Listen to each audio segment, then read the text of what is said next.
Bismillahirrahmanirrahim. Coba kita pahami sebentar. Ini ada dua kasus di sini. Pertama, kasus istri taat pada suami. Saya mulai dari yang pertama dulu. Ibu, para istri bertakwalah kepada Allah Subhanahu wa taala seperti suami pun dituntut bertakwa kepada Allah dengan menjaga pasangannya masing-masing dan memuliakan keduanya dengan niat ibadah kepada Allah Subhanahu wa taala. Buka Al-Qur'an surah keempat An-Nisa dengan namanya perempuan-perempuan ayat 34, paling kiri sebelah atas di mushaf. Saya langsung ke pertengahan ayatnya atau saya bacakan dari awal supaya tidak timpang maknanya. Ar-rijalu qawwamuna 'alan nisa bima faddalallahu ba'dahum 'ala ba'din wa bima anfaqu min amwalihim. Sekarang fokus untuk perempuan. Fas-salihatu qanitatun hafizatun lil ghaibi bima hafizallah. Kata Allah, saya langsung ke bagian perempuan untuk terjemahannya. Ciri istri yang salihah itu utamanya ada dua.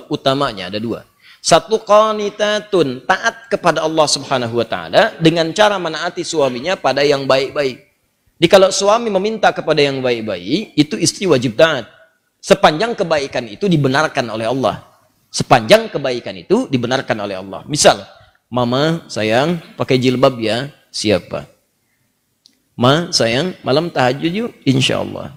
Mama ke taklim ya, insya Allah. Walaupun papa ke kantor, mama berangkat aja ikut tahsin, insya Allah. Itu kalau perempuan bisa seperti itu, akan ada satu ganjaran yang sangat luar biasa, bahkan sulit didapatkan oleh laki-laki. Hadisnya disebutkan dalam hadis At-Tirmidzi. Itu indah sekali pemberian Allahnya. Nah, apa yang disebutkan dalam hadis ini, itu yang nanti kita bacakan setelah menunaikan sholat Isya berjamaah. Pertanyaan tadi yang disampaikan terakhir sebelum kita menunaikan sholat Isya, bahwa ada dua persoalan status tentang perempuan, istri yang menaati suami. Kemudian yang kedua tentang hukum sholat berjamaah bagi perempuan, khususnya di masjid, seperti pertanyaan yang telah disampaikan. Yang pertama tadi telah kita uraikan dalam Al-Quran surah keempat An-Nisa ayat 34, bahwa ciri perempuan istri yang salihah diantaranya punya sifat qanitat, taat kepada Allah, ya, dengan cara menaati suami pada hal yang dipandang baik oleh Allah Subhanahu wa taala. Maka jika ini terjadi, disebutkan kemudian dalam hadis sahih, disebutkan oleh Imam Ahmad dalam kitabnya bagian pertama halaman 191, juga dalam Sahih Ibnu Hibban nomor hadis 1296, ya, disampaikan kemudian idza shallatil mar'atu salataha, ya, idza shallatil mar'atu salataha. Di riwayat lain idza shallatil mar'atu khamsaha wa shamat shamaha wa hafizat farjaha wa ata'at zawjaha qila laha yaumal qiyamati. Di riwayat lain tanpa yaumal qiyamah, qila laha udkhulil jannata min haitsu syi'ti. Di riwayat lain udkhulil jannata haitsu syi'ti. Baik, jika ada seorang istri, seorang perempuan, kemudian mengerjakan 4 hal dalam hidupnya. Yang pertama, dia menunaikan sholat fardu saja yang 5. Tidak pernah sholat sunnah selama hidupnya. Fardu 5 waktu.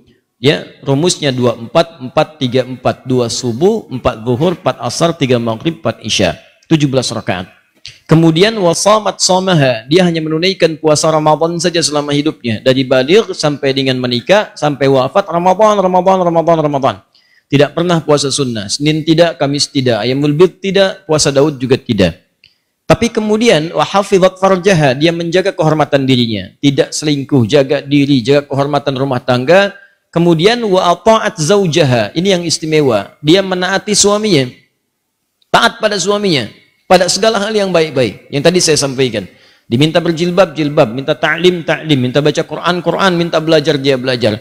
Nah, jika ada yang seperti ini, walaupun cukup fardu salatnya saja, puasanya wajib saja, tapi dia menjaga kehormatan dirinya, kemudian dia taat pada suaminya pada yang baik-baik, qila laha yaumal qiyamati udkhulil jannata haitsu syi'ti. Maka di hari kiamat nanti dalam hisab, Allah langsung menyampaikan kepadanya, kamu udah cepat masuk surga saja dari pintu mana saja yang kamu inginkan. Cepat masuk surga dari pintu mana saja yang kamu inginkan. Itu diantara ganjarannya. Maka kalimat ini menunjukkan, kata para ulama, betapa agungnya kemudian ketaatan kepada Allah melalui taat pada suami itu. Sampai-sampai dalam riwayat Abu Daud nomor hadis 2140, Itu Nabi SAW pernah menyampaikan, lau kuntu amiran an yasjuda, jika aku diperbolehkan oleh Allah, memerintahkan untuk bersujud di antara manusia sebagai penghormatan, bukan ibadah, kepada manusia lainnya, maka aku akan perintahkan seorang istri untuk sujud kepada suaminya. Penghormatan. Ya, ingat, sujud penghormatan, bukan penghambaan. Kenapa demikian? Ini pentingnya seorang suami bagi laki-laki. Nanti edisi lain kita bahas, kalau ada pertanyaan tentang pentingnya istri bagi suami, kita bahas juga. Karena pertanyaannya terkait dengan suami, Bapak Ibu sekalian, khususnya para akhwat, para istri, para ibu, bertakwalah kepada Allah. Suami itu tugasnya berat. Berat sekali.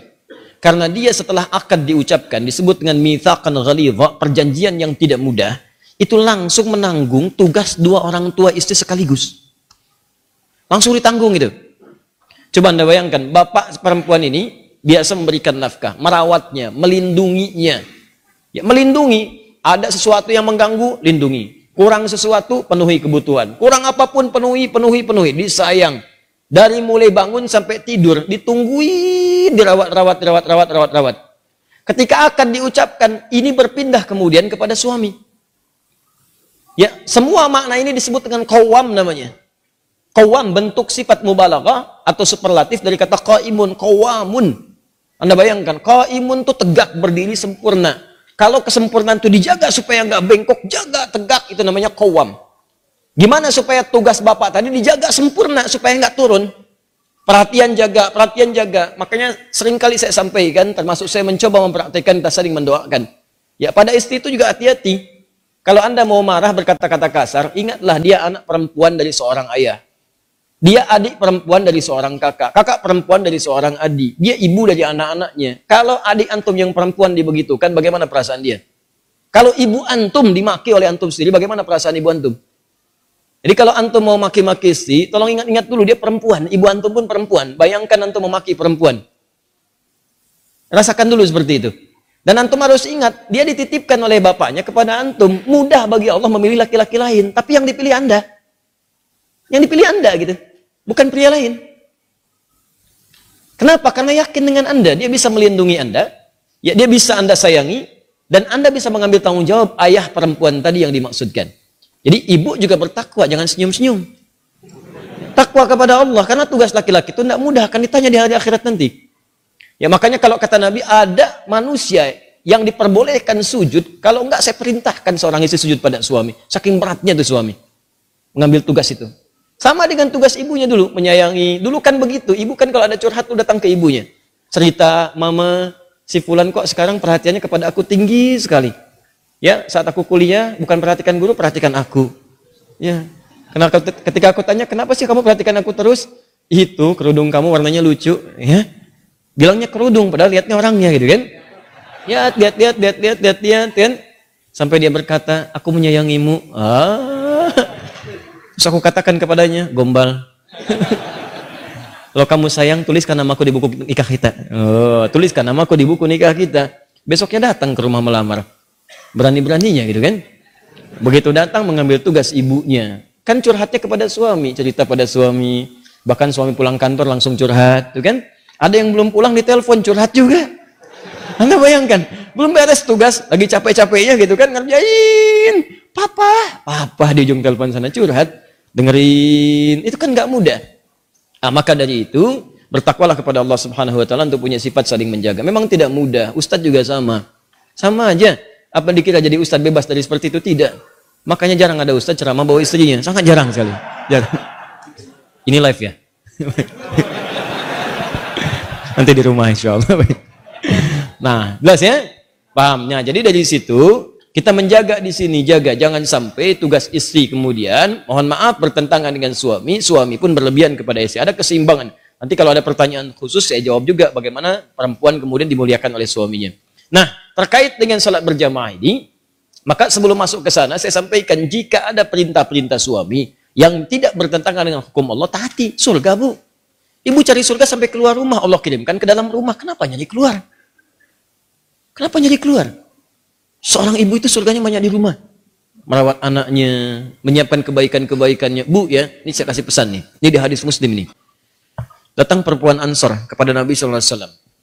kemudian mengadu, ya Rasulullah, enaknya jadi laki-laki. Enaknya jadi laki-laki. Sholat berjamaah bisa kapan saja. Haji bisa tanpa muhrim, tanpa mahram, kemudian juga bisa berjihad. Kata Nabi, katakan pada teman-temanmu di sana. Katakan pada teman-temanmu di sana. Kaget perempuan ini. Ketahuan oleh Nabi, rupanya perempuan ini diskusi dengan teman-temannya. Membahas tentang laki-laki. Ditunjuklah orang ini sebagai perwakilan kepada Nabi. Coba kamu perwakilan nih, juru bicara kita. Sampaikan pada Nabi. Kata Nabi, sampaikan pada teman-temanmu di sana. Apa yang dilakukan laki-laki di luar rumah, maksudnya para suami, jika istrinya ridha dan membantu menyiapkannya bima makna, maka dia mendapatkan pahala yang sama dengan suaminya tanpa dikurangi sedikit pun. Nah, bayangkan. Suami umrah, uang hanya cukup untuk satu orang, dipilih suami berangkat, istri ridha, disiapkan perbekalannya. Pak, doakan kita di sana ya, supaya keluarga bisa berangkat. Ini perlengkapan Bapak semuanya, berangkat sempurna, Anda ridha di rumah. Begitu Anda siapkan, jaga rumah tangga, jaga anak-anak, itu suami berhasil umrahnya diterima oleh Allah. Maka istri pun mendapatkan pahala yang sama tanpa dikurangi sedikit pun. Kurang apa lagi coba? Ibu pilih mana? Kerja belum dapat gaji atau enggak kerja dapat gaji? Paham ya?